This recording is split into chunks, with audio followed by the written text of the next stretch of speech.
بسم الله الرحمن الرحيم تبارك الذي بيده الملك وهو على كل شيء قدير الذي خلق الموت والحياة ليبلوكم أيكم أحسن عملا وهو العزيز الغفور الذي خلق 7 سماوات طباقا ما ترى في خلق الرحمن من تفاوت فارجع البصر هل ترى من فطور ثم ارجع البصر كرتين ينقلب إليك البصر خاسئا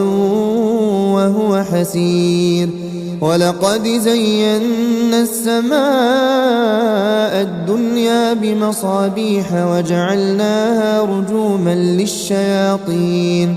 وأعتدنا